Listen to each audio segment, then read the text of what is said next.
May 22nd, 1943. North Atlantic, 240 miles southwest of Iceland. Lieutenant Commander William Drane shoves his TBF Avenger into a steep power dive toward the gray water below. Through the oil-smeared windscreen, the dark shape of U-569 grows larger. Her conning tower crew frantically swings dual 20mm cannons skyward. Tracer rounds arc upward in lazy streaks that accelerate into white-hot streaks as they scream past Drane's cockpit. His airspeed indicator climbs past 200 knots. The altimeter unwinds, 600 feet, 400 feet, 200 feet. The Avenger shudders as anti-aircraft shells punch through her wing fabric. In the tunnel position behind him, his radio man trains the camera downward, documenting what conventional wisdom said couldn't be done. Drane pushes the nose over steeper, 20 degrees. The U-boat fills his gun sight. Her deck gunners are firing straight at him now, close enough to see their panicked faces. At 100 feet above the waves, traveling at nearly 230 miles per hour, he punches the release. 4 Mark 47 depth bombs tumble from the bomb bay. They strike the water in a precise line, straddling U-569's pressure hull just aft of her conning tower. The submarine's stern lifts violently from the sea as the Torpex charges detonate 25 feet below the surface. Drane wrenches the Avenger into a screaming left turn, his vision graying at the edges from the G-forces. Behind him, U-569's bow rises vertically before she slides backward into the depths. What Drane and his squadron mates from Composite Squadron 9 had just proven would fundamentally change how the U.S. Navy hunted German submarines. But it would also demand that American pilots fly straight into withering anti-aircraft fire at altitudes where a single mistake meant certain death. By the spring of 1943, the Battle of the Atlantic had reached its crisis point. German U-boats were sinking Allied merchant ships faster than American and British shipyards could replace them. In the first 3 months of 1943 alone, Karl Dönitz's submarine fleet sent 108 ships, totaling over 600,000 tons, to the bottom of the Atlantic. The mathematics were brutal and undeniable. If the trend continued, Britain would be starved into submission within months. The problem wasn't a lack of anti-submarine aircraft. The U.S. Navy had deployed its first escort carriers, converted merchant ships topped with flight decks, to the Atlantic in March 1943. Ships like USS Bogue, USS Card, and USS Core carried TBF Avenger torpedo bombers specifically configured for hunting submarines. Each Avenger could haul 4 depth bombs in its cavernous bomb bay and patrol for over 5 hours at ranges exceeding 1,000 miles. But having the right aircraft didn't mean having the right tactics. The standard anti-submarine attack doctrine called for level approaches at altitudes between 300 and 500 feet. Pilots would identify a surfaced U-boat, make a steady horizontal run, and release their depth charges from a safe altitude. The theory was sound. Stay high enough to avoid enemy flak, maintain stable flight for accurate bomb release, and minimize risk to the crew. In practice, it was proving catastrophically ineffective. German U-boat commanders had learned to exploit the weaknesses of these high-altitude attacks. The time between visual acquisition and weapon release gave submarine crews precious seconds to crash dive. By the time depth charges hit the water, the submarine was already 50 or 60 feet down and diving hard. The standard 100-foot depth setting meant bombs exploded harmlessly above their targets. Worse, the horizontal approach gave U-boat gunners extended opportunities to track incoming aircraft and fill the sky with defensive fire. The statistics backed up the frustration. Through the early months of 1943, escort carrier aircraft made dozens of attacks on surfaced U-boats with minimal results. Depth charges ricocheted off the water at speeds above 200 knots, skipping over submarines like stones across a pond. At the prescribed altitudes, Bomb spacing was too wide to guarantee a kill even with perfect aim. And every failed attack meant the submarine escaped to continue hunting convoys. Squadron commanders studying after-action reports noted a troubling pattern. Nearly every attack that failed to sink a U-boat shared common characteristics: high approach altitude, level flight path, excessive standoff distance, and slow closure speed. The submarines either submerged before weapons release or absorbed damage that proved non-lethal. What made the situation particularly maddening was that German submarine tactics were evolving. By May 1943, U-boat High Command had begun equipping submarines with enhanced anti-aircraft armament, dual and even quadruple 20mm cannon mounts. Submarines no longer crash-dived immediately when they spotted aircraft. Instead, they remained surfaced and fought back, confident that Allied pilots lacked the nerve to press home attacks through concentrated flak. And they were right. Doctrine explicitly warned pilots against low-altitude approaches. Training emphasized survival over aggression. Attack runs from 400 feet meant relative safety for air crews, but it also meant U-boats escaped to kill again. For the pilots of Composite Squadron 9 embarked on USS Bogue, the disconnect between training and reality became impossible to ignore. They'd endured the tedious crossing from Norfolk to Iceland. They'd flown dawn-to-dusk patrols in weather that turned cockpits into iceboxes. They'd spotted U-boats and attacked by the book, only to watch their targets slip beneath the waves undamaged. Something had to change. The U-boats were winning, and doctrine was failing. What VC9 needed wasn't safer tactics. They needed tactics that worked, even if those tactics demanded pilots fly into the teeth of enemy fire at altitudes that offered no margin for error. The answer, when it came, would seem obvious in retrospect. But in May 1943, it required a fundamental rethinking of everything the Navy taught about anti-submarine warfare. The U-boat crews had every reason for confidence. They'd survived the killing waters of the North Atlantic through skill, aggression, and iron discipline. Now they were armed with weapons specifically designed to destroy aircraft foolish enough to close within range.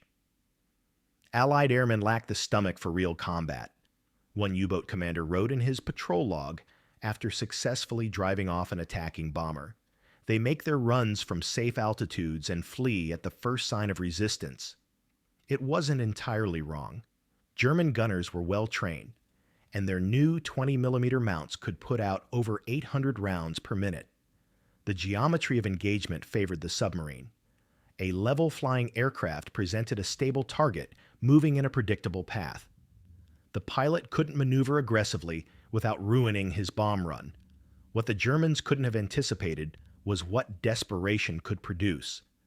Kapitänleutnant Rudolf Bahr, commanding U-569, had already survived 2 years of Atlantic combat when his submarine set out on patrol in May 1943. His boat carried the upgraded anti-aircraft suite, and his crew had practiced anti-aircraft drills until they could man their guns and open fire within 15 seconds of a lookout's warning. Bahr believed his biggest threat came from land-based RAF Coastal Command aircraft operating from Iceland and Newfoundland. Those long-range bombers had been growing more aggressive, but they still attacked from altitude and could be fought off or evaded with crash dives. The small American escort carriers now prowling the Atlantic seemed almost trivial by comparison. Their aircraft were slower than land-based bombers, carried fewer depth charges, and their pilots appeared tentative. The assessment wasn't entirely unfounded. Through April and into early May, U-boat encounters with carrier aircraft had produced minimal German casualties. Most attacks resulted in minor damage at worst. Submarine crews grew accustomed to remaining surfaced when they spotted distant aircraft, confident they could dive if the threat materialized or fight if the plane closed. Meanwhile, frustration mounted in the ready rooms of USS Bogue. Her composite squadron had deployed in March with high expectations. They'd trained extensively in anti-submarine tactics at Naval Air Station Quonset Point. They understood the theoretical kill envelope of the Mark 47 depth bomb, a 300-pound weapon packed with 200 pounds of Torpex explosive, set to detonate at 25 feet depth with lethal effect against any submarine within 20 feet of the blast. But theory and practice were proving brutally different.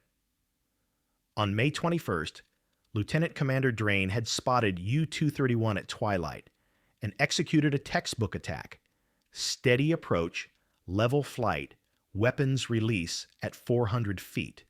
His depth charges exploded, close enough to wreck the submarine's bridge and force her back to France for repairs. Close enough to damage, but not to kill. The next day would bring 3 separate U-boat sightings. It was May 22nd, 1943, and VC-9 was about to discover what worked. But first, they'd have to abandon everything they'd been taught about survival. Before we continue, I'd love to know where you're watching from and what you know about the Battle of the Atlantic and escort carrier operations. Drop a comment below and let me know if you'd heard about these hunter-killer groups before. And if you're enjoying these deep dives into World War II naval aviation history, hit that subscribe button. These stories take serious research to get the details right, and knowing you're out there makes it all worthwhile. The breakthrough came not from tactical planning, but from battlefield adaptation. Lieutenant William F. Chamberlain was flying an afternoon patrol on May 22nd when USS Bogue's high-frequency direction finder detected submarine radio transmissions just 20 miles astern of convoy on 184. The signal meant one thing: a U-boat was surfaced, reporting the convoy's position to other Wolfpack members. Chamberlain pushed his Avenger's throttle forward and dropped toward the wave tops. Below him, U-569 cruised on the surface, her diesels driving her at maximum speed to reach an attack position ahead of the convoy. On her conning tower, lookouts scanned the horizon. They never looked up. What happened next would be analyzed and reanalyzed in tactical studies for the remainder of the war. Chamberlain didn't climb to the prescribed attack altitude. He didn't level off at 400 feet. Instead, he stayed low, barely 50 feet above the waves, and accelerated to maximum speed. The Avenger's right R2600 radial engine screamed as airspeed climbed past 200 knots. U-569's lookout spotted him when he was less than a mile away. Alarm bells clanged throughout the submarine. The bridge crew scrambled to their anti-aircraft positions, but Chamberlain was already pushing into his attack dive. 20 degrees nose down, the submarine filled his windscreen. The dual 20mm guns opened fire. Tracer rounds streamed upward, but Chamberlain's dive angle and speed made tracking nearly impossible for the German gunners. They were trained to engage level-flying aircraft, not targets diving at them at 230 miles per hour from point-blank range. At 100 feet altitude and still diving, Chamberlain released all 4 depth bombs. The Mark 47s struck the water in a tight pattern directly over U-569's pressure hull. Before the submarine could submerge, the charges detonated 25 feet below the surface. The 4 simultaneous explosions created a massive underwater pressure wave that crushed the U-boat's hull like tinfoil. Capitan Lieutenant Barr immediately ordered tanks blown and the crew to abandon ship. U-569 broke surface with her stern rising at an unnatural angle. Water poured from ruptured seams along her pressure hull. 30 minutes later, she went down for the final time, taking 9 crewmen with her. 46 survivors were pulled from the water by the destroyer escorts. Back on USS Bogue, the intelligence officers and squadron commanders gathered around Chamberlain's debriefing. The pilot was exhausted, still pumped full of adrenaline, but his report was precise.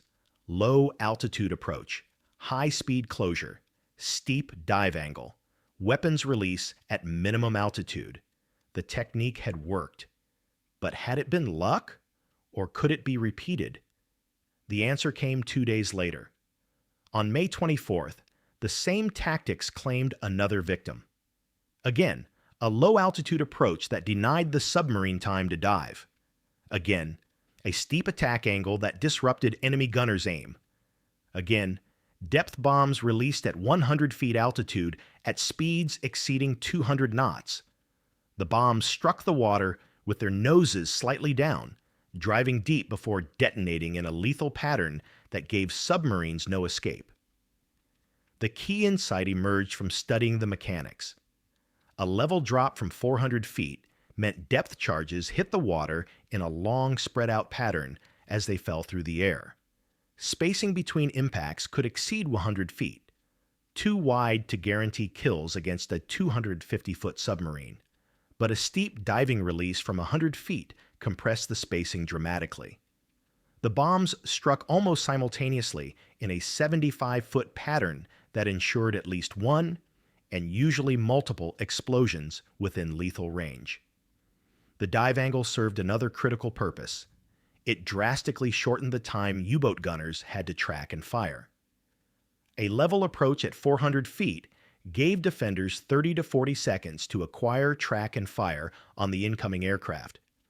A diving attack from low altitude compressed the engagement to less than 10 seconds from visual acquisition to weapons release. German gunners, accustomed to tracking horizontal targets, found themselves unable to depress their weapons fast enough to track the diving Avengers. There were risks, enormous risks. Flying at 100 feet above the ocean left zero margin for error. A stall, a mechanical failure, even a moment's distraction meant certain death. The pilots had to hold their dives until the last possible second, releasing weapons so low that their own aircraft were endangered by the subsequent explosions. And they had to do all this while flying directly into concentrated anti-aircraft fire. Within weeks, every composite squadron in the Atlantic adopted the new technique. Squadron commanders standardized the approach: enter from cloud cover when possible, maintain maximum speed, push into a 20-degree dive at 600 feet range, hold steady aim, release at 100 feet, and immediately execute a hard left brake to avoid flying through the explosion pattern. The TBF Avenger proved ideally suited to the mission. Its rugged construction could absorb battle damage that would destroy lighter aircraft. The pilot sat high in an armored cockpit with excellent visibility. The bomb bay held exactly 4 Mark 47 depth bombs set to 25-foot detonation depth with 75-foot spacing, the perfect combination for the compressed diving attack pattern. Fighter escorts flying F-4F Wildcats added another layer of lethality. They'd strafe the submarine's deck 3 to 5 seconds before the Avenger's attack run, forcing German gunners to take cover. The coordination had to be precise. Too early, and the submarine's crew recovered. Too late, and they interfered with the depth bomb attack. It was working. Throughout June and July 1943, escort carrier groups using the aggressive new tactics sank German U-boats at rates that stunned commanders on both sides. The submarines that had terrorized the Atlantic for 3 years were suddenly the prey. The tactical bulletins went out across the U.S. Atlantic Fleet by early June 1943. A discussion of anti-submarine tactics, prepared by VC9 and distributed to every composite squadron, outlined the precise methodology that had proven lethal to U-boats. The document didn't mince words. The type of attack preferred by this squadron is to use cloud cover, sun, or other elements to the maximum for concealment. The attack is made in a long power glide at maximum speed when at considerable distance. However, on approaching the vicinity of the submarine, the speed must be reduced to 180 to 200 knots to reduce the possibility of a ricochet. That detail proved critical. Early attacks at excessive speed had seen depth bombs skip across the water surface like stones, bouncing over submarines and exploding harmlessly beyond them. The solution was counterintuitive: Pilots had to slow down in the final seconds of their dive, even as every instinct screamed to maintain maximum speed for survival. Some pilots even lowered their landing gear momentarily to kill speed, then retracted the wheels to clear the tunnel camera window for photographs. It was an audacious technique that reduced airspeed to 160, 170 knots at the moment of weapons release, slow enough to prevent ricochets, but fast enough to complicate enemy fire control. The dive angle specification was precise, 20 degrees nose down, steeper and pilots risk flying into their own explosions, shallower and the attack pattern spread too wide. 20 degrees compressed the depth bomb spacing to 75 feet while still allowing pilots to pull out safely above the wave tops. Admiral Ernest King, Commander-in-Chief of the U.S. Fleet, saw the potential immediately. He'd been advocating for offensive carrier operations against U-boats since April, but the tactics had finally caught up with the strategy. In a May 27th message to Atlantic Fleet Headquarters, King authorized escort carrier groups to cut loose from their convoy escort duties and actively hunt submarines based on intelligence derived from breaking German Enigma codes. The combination of signals, intelligence, and aggressive attack tactics proved devastating. Allied codebreakers could identify where German U-boat tankers, the type Fortefintha milch cows, were scheduled to rendezvous with attack submarines. Escort carrier groups would race to those coordinates and establish patrol patterns. When submarines surfaced to refuel, Avengers would strike using the new diving attack method. Between May and August 1943, escort carrier aircraft sank 17 U-boats, including 5 of the critical tanker submarines. Each tanker sunk meant a dozen attack submarines forced to return to French bases prematurely, unable to reach their patrol stations off the American coast. The strategic impact multiplied exponentially. German submarine commanders reported the changed circumstances in increasingly desperate radio messages. Allied aircraft now attack with extreme aggression, one patrol report stated. They dive from low altitude directly through flak. Our defensive fire has minimal effect. Recommend all boats crash dive immediately upon aircraft sighting, regardless of tactical situation. But crash diving offered no guarantee of survival. The compressed attack timeline meant submarines detected at periscope depth were struck before they could reach safe depths. The Mark 47 depth bomb, optimized for 25-foot detonation, proved lethal against submarines attempting to escape downward. The revelation extended beyond pure tactics. The success validated the entire concept of small escort carriers as offensive weapons. These converted merchant ships, derided by some fleet carrier advocates as inadequate for real combat, had proven ideal for anti-submarine warfare.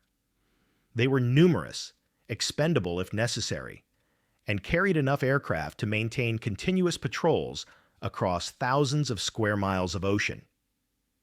By the end of 1943, escort carrier groups had sunk 24 German submarines. The tactics pioneered by Composite Squadron 9 in May had become standard doctrine across the U.S. Navy's Atlantic anti-submarine forces.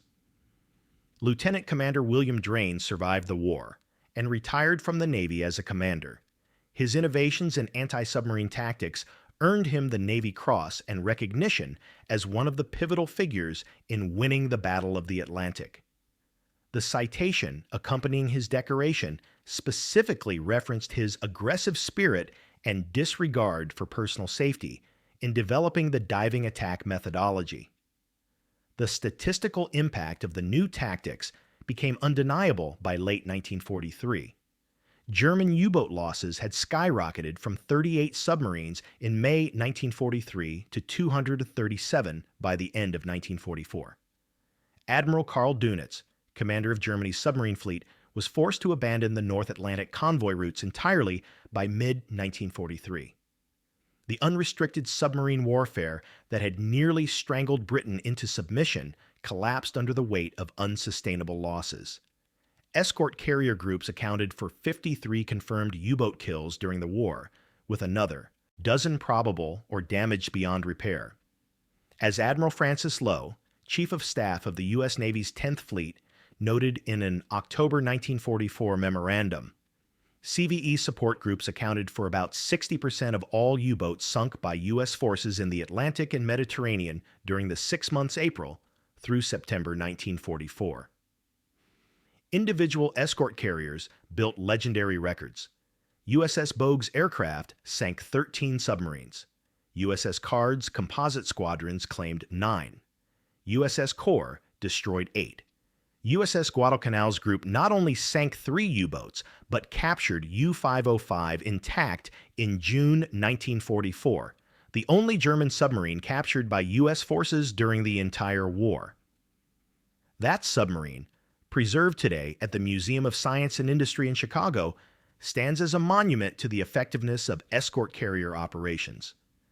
The tactical doctrine proved so effective, it was adopted wholesale by the Royal Navy's Fleet Air Arm. British escort carriers operating in the Atlantic, Arctic, and Mediterranean incorporated the aggressive diving attack techniques. The successful British operations against U-boats transiting the Bay of Biscay in late 1943 relied heavily on American-developed tactics. The innovations extended beyond World War II. Post-war anti-submarine warfare doctrine built on the fundamental insights of 1943, aggressive prosecution of targets, compressed attack timelines, precise weapons delivery from minimum altitudes, and integration of multiple aircraft in coordinated strikes. The helicopters that eventually replaced fixed-wing anti-submarine aircraft in the 1950s and 60s employed conceptually similar tactics: rapid approach, immediate attack, no opportunity for submarine evasion. The human cost of the Battle of the Atlantic put the tactical victories in sobering perspective. Over 30,000 Allied merchant seamen died in the campaign. Germany lost 783 U-boats and approximately 30,000 submariners, a 75% casualty rate that made it the deadliest branch of any military service in World War II. The escort carrier pilots who pioneered the diving attack method accepted casualty rates of 8 to 10% per deployment, extraordinarily high by aviation standards. But the mathematics were undeniable. Before May 1943, U-boats were sinking merchant ships faster than they could be replaced. After the implementation of aggressive carrier-based anti-submarine tactics, the equation reversed. By 1944, the Atlantic had become a death trap for U-boats, with the average submarine lasting less than 2 patrols before being destroyed. The tactics born from desperation in the spring of 1943 had fundamentally altered the course of the war. Sometimes the difference between victory and defeat comes down to the willingness to challenge doctrine that isn't working.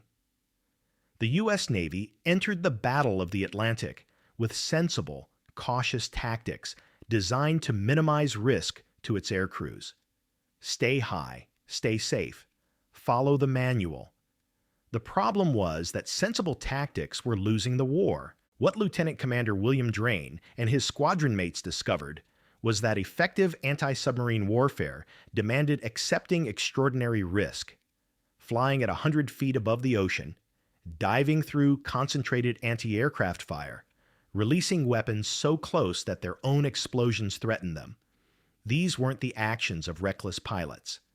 They were the calculated decisions of professionals who understood that half measures produced half results. The escort carrier pilots who pioneered these tactics understood something fundamental about combat. The side willing to accept greater risk often controls the engagement. German U-boat commanders had bet that Allied airmen wouldn't press home attacks through defensive fire. They were wrong. In the end, courage and innovation proved more decisive than armor and firepower. The small, slow escort carriers and their aggressive air crews accomplished what the massive battleships and fleet carriers could not. They broke the back of Germany's submarine campaign and secured the sea lanes that allowed the Allied invasion of Europe to succeed. One navigation error delivered a captured FW-190 to the British. One spring afternoon in 1943, a frustrated lieutenant commander proved that sometimes the most dangerous tactic is also the most effective. If you found this story as fascinating as I did researching it, I'd appreciate if you'd like this video and subscribe to the channel. There are dozens more untold stories from World War II that deserve to be remembered, and I'll be bringing you a new one every week. What should I cover next? Pacific carrier operations, the air war over Europe, or more Battle of the Atlantic stories? Let me know in the comments below.